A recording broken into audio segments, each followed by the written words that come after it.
winner in Atlanta. Oh, that's insult to injury there. Let's take a look at the finish of this race. Again, Jack Sprague in the number 60 on the inside. Kyle Busch in the number 50 going on the high side. This is through 3 and 4. This is a situation where Jack Sprague's watching the mirror. He wants to go where Kyle wants to go. He wants to block him.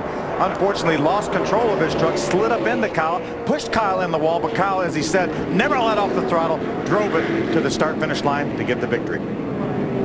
We saw the 50 of Todd Cleaver getting into the 47 of Bobby Labonte. Bobby Labonte limping when he got out of his truck. Well, that 50 of Todd Cleaver, it went right up into the wall. The tire was jammed almost back into the cockpit of that truck. Man, it's the last lap, the last turn.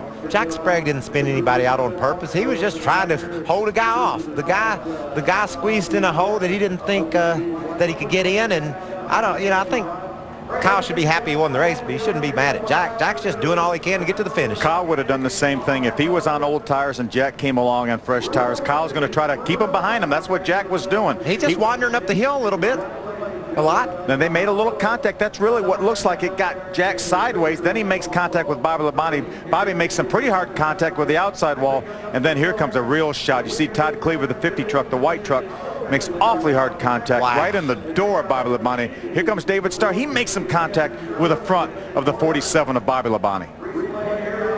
A lot of trucks involved in this accident. That's why the finish is still unofficial. I'm seeing Bobby Hamilton coming through here in 7th or 8th. Is this Bobby Hamilton sliding? See if we can look over here in the grass. There goes Johnny through the grass. There's somewhere along in here Bobby Hamilton comes through. There's a start-finish line right there. There comes Joey Miller, Ricky Craven. There's David Starr, hard contact with the 47 of Bobby Labonte. I bet you Bobby Labonte was saying, would y'all quit it? There's a wall, and that wreck just continued. There you see Todd's tire. There's Bobby Hamilton right there. That's where look at Todd that tire. Cleaver's feet are supposed to be. Look how far towards the firewall that tire. The results will definitely change. They've got Bobby Hamilton down right now in the 17th spot because he came through in the grass.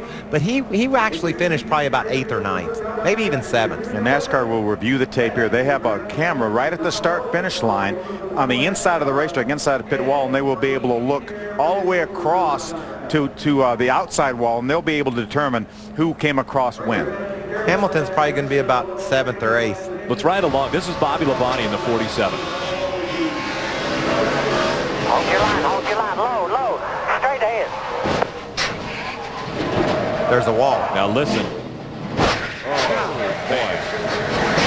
Wow. I tell you, just about knocks the wind out of you just listening to that. Me and you especially. Yeah. We've felt that. We've felt that pain before.